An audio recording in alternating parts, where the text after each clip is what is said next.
शदापुर भसा ओजाव शाख जा आवाज़गार पानी की खोट खिलाफ मुज़ाहरो कढी प्रेस क्लब जे अॻे आया न। असां खां पुछंदासीं त मसइलो छा आहे।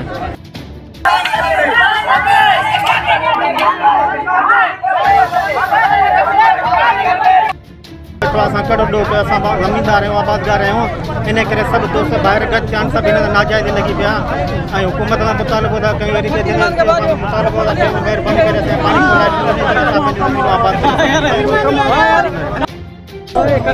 ज़मीन पई सरकारी सॼो बंदि कयो ॻंढो ॾियो पानी ठुक असांखे ॾिनो केला पिया असांजा जेका फसल सभु तबाह थी आहे ज़मीन ग़रीब का शइ कान बची आहे ऐं थिराज मेमून असांजी ॿुधे ई नथो।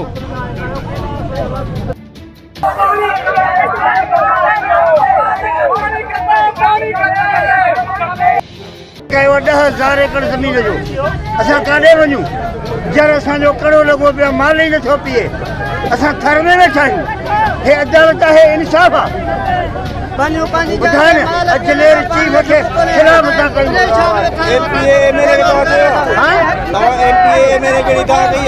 बाबा एमपीए मां छबिल मटी वियासीं उन्हनि जो मर्ज़ियत ज़मीन ॾेई वञनि हलिया असां थर में वेठा आहियूं। तव्हां हाली सर्वे कयो न तव्हां सर्वे कयो त छा हालत आहे।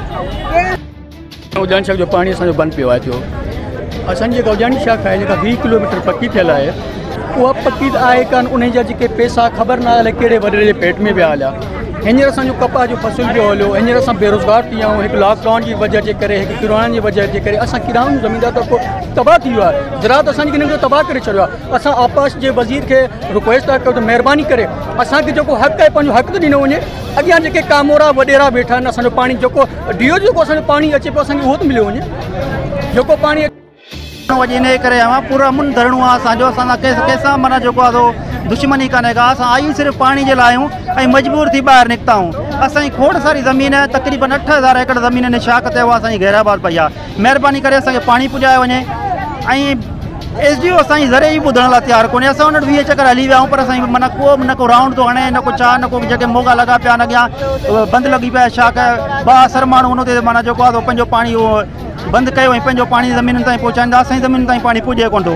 असांजो मौक़िफ़ इहो ई आहे DO सॼी असांजी जेका हेल्पर आहे उॼाणो जी उहा असांजी बंदि पई आहे। उहा सिर्फ़ु जेके हिते 2 असर माण्हू आहिनि अॻियां उहे वेठा आहिनि उहे आहिनि पिया उहे पंहिंजी ज़मीनूं आबाद कनि पिया ऐं असांजी खोड़ सारी 500-600 एकड़ असां मुंहिंजी ख़ुदि जी आहे उहा ई गैराबाद पई आहे।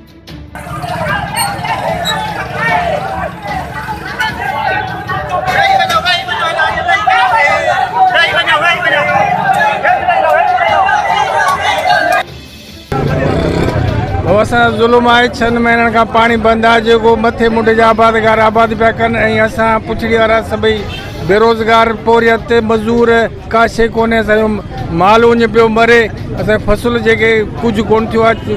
जनवरी खां वठी असांजो DO खे बंदि कयो आहे जेको 36 इंच उनजी साइज़ आहे।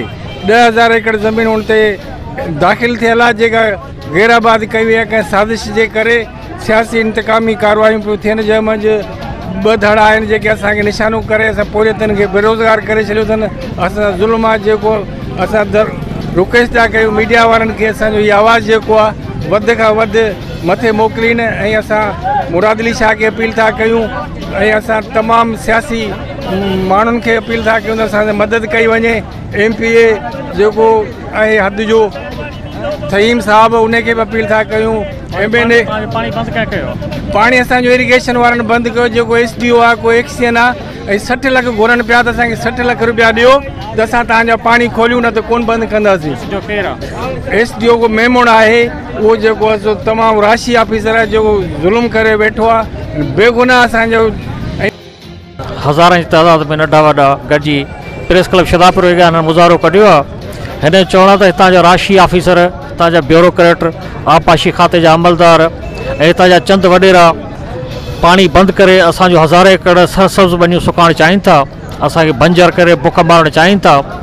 लिहाज़ा हिननि वसारनि अमलदारनि खे गवर्नमेंट सिंध खे वफ़ा खे अपील कई आहे त असांखे पाणी ॾेई बचायो वञे। कैमरामैन वकार अली सां गॾु अंजुम बुगियो सोच TV शदादपुर। सब्सक्राइब कयो हमारे पैनल चैनल सोच TV के बेल आइकन के दबाइन कदें भी न विसारींदा। सब्सक्राइब करें आपके अपने चैनल सोच टीवी को और बेल आइकन पर क्लिक करना ना भूलें।